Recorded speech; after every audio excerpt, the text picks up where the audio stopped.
Politics, उधर खड़गे ने मान लिया कि मोदी ने मिट्टी में मिला दिया है क्या? राहुल गांधी मिक्स जाति के हैं, किस कांग्रेस नेता ने गजब का दावा ठोक दिया? आज संसद फिर क्यों नहीं चली? क्या बवाल हुआ है? राहुल गांधी कौन सी ओबीसी वाली पॉलिटिक्स लेकर आए हैं? अब इसका चैप्टर खोलता हूं। पूरी दुनिया आज की डेट में भारत को बेस्ट बता रही है, लेकिन भारत में देखिए क्या हो रहा। पूरा इंडी गठबंधन यह बताने में जुटा है कि भारत में सिस्टम कितना खराब है। जिस चुनाव आयोग का नाम दुनिया भर में है, उस चुनाव आयोग को इंडी गठबंधन सिर्फ इसलिए घेर रहा है क्योंकि चुनाव आयोग बिहार में वोटर लिस्ट का रिवीजन करवा रहा है। बिहार में हो रहे वोटर वेरिफिकेशन के खिलाफ इंडी गठबंधन का प्रोटेस्ट आज भी चला। चुनाव आयोग के खिलाफ नारेबाजी की जा रही है। एसआईआर को लोकतंत्र पर वार बताया जा रहा है। आप यह भी देखिए कि एक तरफ वोटर वेरिफिकेशन पर बवाल किया जा रहा है, तो दूसरी तरफ कांग्रेस जाति की राजनीति को धार दे रही। आज दिल्ली में कांग्रेस का एक बड़ा कार्यक्रम हुआ जिसमें राहुल गांधी ने खुलकर ओबीसी पॉलिटिक्स की। इस कार्यक्रम में राहुल गांधी ने फिर से जाति जनगणना की बात की। राहुल गांधी के साथ खड़गे ने भी पीएम मोदी पर जमकर निशाना साधा। लेकिन सवाल यह है कि एसआईआर और जाति वाली राजनीति के दम पर इंडी गठबंधन नरेंद्र मोदी के सामने कितना टिक पाएगा? आज आपको विस्तार से यह बताऊंगा और एसआईआर पर विपक्ष के आरोपों का फैक्ट चेक भी करेंगे। लेकिन पहले जो आज हंगामा हुआ, जो पॉलिटिक्स हुई, जो फाड़ के डस्टबिन में डालना हुआ है, जरा देखिए उसकी एक झलक।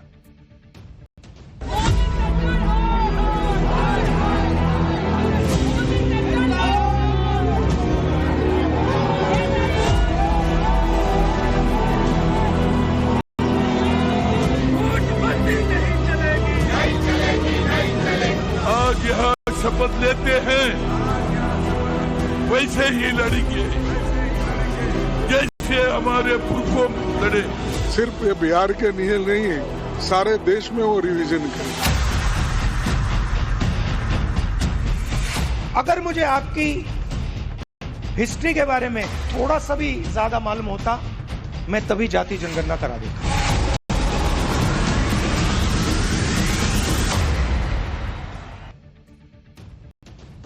आज संसद के मॉनसून सत्र का 5वां दिन था, लेकिन आज भी इंडी गठबंधन ने बिहार के वोटर वेरिफिकेशन के मुद्दे पर यानी एसआईआर का जोरदार विरोध किया। संसद फिर नहीं चल पाई। इंडी गठबंधन के नेताओं ने संसद भवन परिसर में गांधी जी की प्रतिमा के पास जमकर नारेबाजी की। सभी के हाथों में एसआईआर का पोस्टर था और एक बैनर जिस पर लिखा था एसआईआर लोकतंत्र पर वार है। राहुल गांधी, मल्लिकार्जुन खड़गे, प्रियंका वाड्रा, रामगोपाल यादव, मनोज झा, डिंपल यादव जैसे कई नेताओं ने इस प्रोटेस्ट मार्च में हिस्सा लिया। इसके बाद सारे नेताओं ने एसआईआर वाले पोस्टर को फाड़-फाड़ के डस्टबिन में डालना शुरू कर दिया। मतलब यह दिखाने की कोशिश कर रहे थे कि एसआईआर को कूड़ेदान में फेंक देना चाहिए। राहुल गांधी, प्रियंका वाड्रा और मल्लिकार्जुन खड़गे सभी ने एसआईआर वाले पोस्टर को डस्टबिन में डाला। मल्लिकार्जुन खड़गे ने तो एसआईआर के पोस्टर को फाड़ के डस्टबिन में डाला, यानी पूरा ड्रामा क्रिएट किया गया और यह जताने की कोशिश की गई कि एसआईआर के जरिए चुनाव आयोग कितना बड़ा, मान लीजिए कि इनकी नजर में अपराध कर रहा है। सुनिए एक बार इंडी गठबंधन के नेताओं। हमारे चुनाव आयोग को ये सोचना होगा कि उसका आदर्श बांग्लादेश का चुनाव आयोग नहीं होना चाहिए। इलेक्शन कमीशन मनमानी कर रहा है क्योंकि सरकार के कहने पे चल रहा है, और जो फ्री एंड फेयर इलेक्शन का जो पूरे देश में जो मामला है, कहीं ना कहीं जो डेमोक्रेटिक सेटअप है देश को, उसको ठेस पहुंचाने का काम ये सरकार कर रही है। वेरी अनफेयर, और ये कम्प्लीटली अपने आप को बेनिफिट करने के लिए बीजेपी कर रही है। इससे पहले आपने महाराष्ट्र में एक प्रयोग किया और लूट की सरकार बना ली, अब बिहार में वही प्रयोग करना चाहते हैं। विपक्ष एकजुट है, हम लूटने नहीं देंगे। इंडी गठबंधन बिहार में हो रहे एसआईआर का विरोध किए जा रहा है और चुनाव आयोग पर हमले कर रहा है। चुनाव आयोग पर मनमाने आरोप लगा रहा है। लेकिन चुनाव आयोग ने अब जो फैसला लिया है उससे इंडी गठबंधन को झटका लगने वाला है। चुनाव आयोग अब पूरे देश में एसआईआर कराने जा रहा है। चुनाव आयोग ने कह दिया है कि अपने संवैधानिक अधिकार के तहत वोटर लिस्ट की अखंडता की रक्षा के लिए अब पूरे देश में विशेष गहन परीक्षण यानी एसआईआर शुरू करने का निर्णय लिया गया। देश के बाकी हिस्सों में एसआईआर के लिए शेड्यूल सही समय पर जारी भी कर दिया जाएगा। चुनाव आयोग के इस फैसले से इंडी गठबंधन को जैसे करंट लग गया। अभी तक बिहार के लिए हंगामा कर रहे थे, सुप्रीम कोर्ट जा रहे थे, लेकिन अब पूरे देश में एसआईआर होगा और चुनाव आयोग को इसका संवैधानिक अधिकार भी है। ऐसे में इंडी गठबंधन कह रहा है कि बीजेपी डर गई है और अपनी सत्ता बचाए रखने के लिए इस तरह के काम कर रही है। सुनिए मल्लिकार्जुन खड़गे। ये लोग डर के मारे आज ये रिवाइज करने की जो कोशिश कर रहे हैं, ये बहुत बुरी बात है। इससे देश का भी नुकसान होता है और लोकतंत्र का नुकसान होता है, और संविधान के तहत ये लोग नहीं चल रहे। वो अपने हुकूमत को बचाने के लिए बहुत से चीज़ें कर रहे हैं, लेकिन ये ठीक नहीं है। आज उन्होंने एक सर्कुलर निकाला, सिर्फ ये बिहार के लिए नहीं है, सारे देश में वो रिवीजन करेंगे, तो ये ठीक नहीं। यही लोग कुछ दिन पहले बैठ के कह रहे थे, तेजस्वी यादव वगैरह, कि उनको एसआईआर से प्रॉब्लम नहीं है, एसआईआर के तरीके से प्रॉब्लम है कि चुनाव के ठीक पहले क्यों है। तो भाई अब तो चुनाव बहुत जगह नहीं है, इस साल तो सिर्फ बिहार में चुनाव है, उसके बाद बंगाल में अगले साल है, फिर कहीं कहीं और होगा, तो पूरे देश में अब बहुत चुनाव के बहुत पहले एसआईआर हो जाएगा, तब क्या दिक्कत है। दूसरा कि ये सुप्रीम कोर्ट गए हुए हैं, सुप्रीम कोर्ट ने कहा कि चुनाव आयोग संवैधानिक अधिकार का इस्तेमाल करके एसआईआर कर रहा है, सुप्रीम कोर्ट ने उस पर रोक नहीं लगाई। तो फिर ये लाल किताब संविधान का क्या लहराते हैं जब संविधान को मानना ही नहीं है इन लोगों को। इंडी गठबंधन का आरोप है कि एसआईआर के जरिए वोटरों के नाम वोटर लिस्ट से काटे जा रहे हैं, जबकि चुनाव आयोग इस पर सफाई दे चुका है। आज ही चुनाव आयोग ने आंकड़े जारी किए, बिहार में एसआईआर कितनी स्पीड से हुआ है आप इसको देखिए। चुनाव आयोग के मुताबिक 24 जून को बिहार में एसआईआर कराने का आदेश दिया गया था। एक महीने के अंदर बिहार के 99.8% मतदाताओं को कवर किया गया है। 7 करोड़ 23 लाख मतदाताओं के फॉर्म्स को डिजिटाइज किया गया है। बचे हुए वोटर्स का वेरिफिकेशन 1 अगस्त तक कर लिया जाएगा।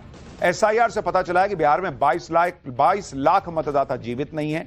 7 लाख मतदाताओं के नाम एक से ज्यादा जगह मिले हैं। 35 लाख वोटर हमेशा के लिए बिहार से जा चुके हैं। यानी एसआईआर से बिहार के मतदाताओं की सारी जानकारी चुनाव आयोग को मिल चुकी है और अब इसी जानकारी के हिसाब से वोटर लिस्ट बनेगी जो पूरी तरह से सही होगी। यही बात सरकार भी कह रही है कि जो लोग जिंदा नहीं है उनके नाम वोटर लिस्ट में क्यों होने चाहिए। और सबसे बड़ा सवाल तो यह है भाई कि जो लोग जिंदा नहीं है, मर गए, उनका नाम वोटर लिस्ट से हटाया जा रहा है।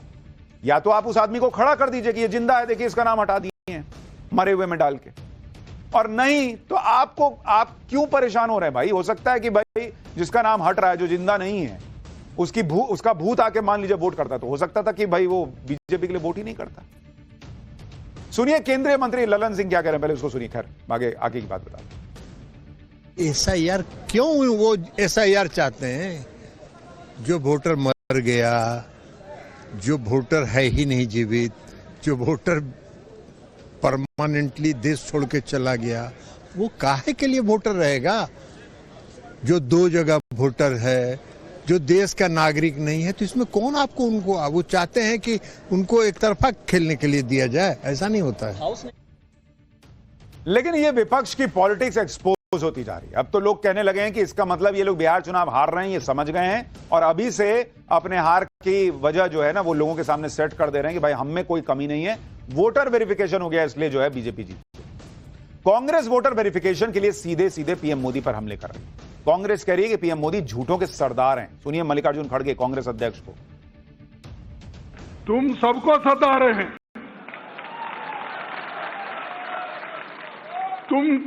तुम सबको सता रहे, सबको मट्टी में मिला के तुम अकेले जिंदा रहना चाहते हैं और ये नहीं चलेगा। चल गया, 1 बार 2 बार 3 बार चल गया, इसके आगे नहीं चलेगा, क्योंकि वो हमेशा झूठों के सरदार है। झूठ बोलना ही उनका काम है, लेकिन लोगों में चीड़ क्यों नहीं आ रही मेरे को समझ में नहीं आया। मल्लिकार्जुन खड़गे ना, उनमें एक बहुत खास बात, वो बोलते बोलते सच बोल जाते। कह रहे हैं कि लोगों में चिढ़ क्यों नहीं आ रही मुझे समझ में नहीं आती। यानी वो खुद मान रहे हैं कि पब्लिक नरेंद्र मोदी से चिड़ी हुई नहीं है। खुद कह रहे हैं कि तुम हमको मिट्टी में मिला के खुद जिंदा रहना चाहते हो और 1 बार 2 बार 3 बार कर लिया, अब नहीं होगा। यानी मान रहे हैं कि 3 बार मोदी ने मिट्टी में मिला दिया। बोलते हैं तो बोलते बोलते में ना फ्लो में निकल जाता है सब।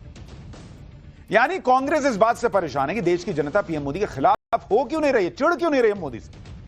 एसआईआर के मुद्दे पर कांग्रेस हंगामा कर रही है, लेकिन कांग्रेस को भी लग रहा होगा कि इस हंगामे से उसे बहुत ज्यादा फायदा नहीं होने वाला, इसलिए कांग्रेस अब फिर से ओबीसी कार्ड खेल रही है।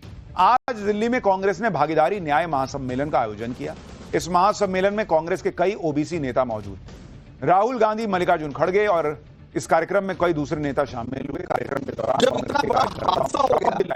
वो राहुल गांधी के साथ रहेंगे और जो काम दिया जाएगा उसे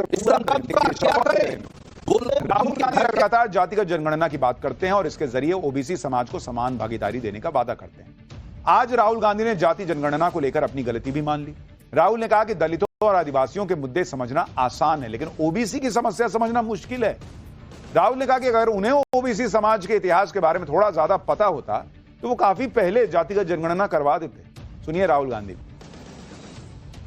अनटचेबिलिटी उनकी हिस्ट्री है तो एकदम पता लग जाता है। आदिवासियों की भी इश्यूज आसानी से समझ आ जाती हैं। आप उनके इलाके में जाइए, जंगल, जल, जमीन बिल्कुल सामने दिखता है। मगर ओबीसी की जो इश्यूज हैं, जो मुश्किलें हैं, वो छुपी रहती हैं, आसानी से नहीं दिखती हैं। मेरी रिग्रेट क्या है कि अगर मुझे आपकी हिस्ट्री के बारे में, आपकी इश्यूज के बारे में थोड़ा सा भी ज्यादा मालूम होता, मैं तभी जाति जनगणना करा देता। आज सबकी जीवा पर जो है ना मां सरस्वती विराजमान थी, सब सच बोल रहे हैं। राहुल गांधी भी कह रहे हैं कि उन्हें ओबीसी का इतिहास ज्यादा अच्छे से पता नहीं था।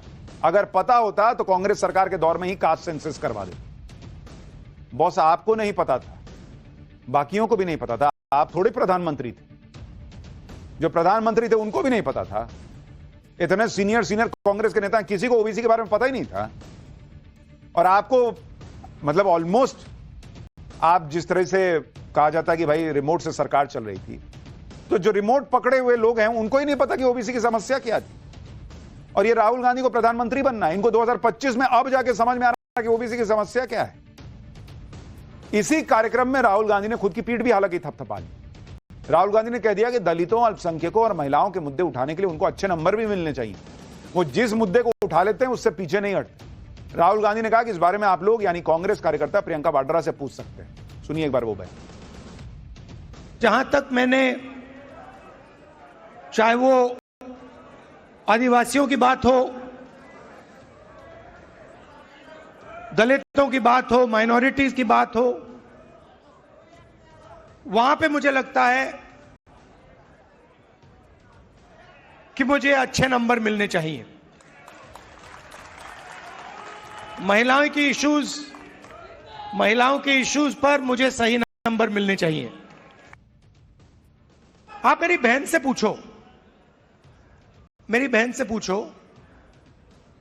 कभी मिलोगे तो पूछना कि अगर कभी राहुल ने किसी चीज के बारे में मन बना लिया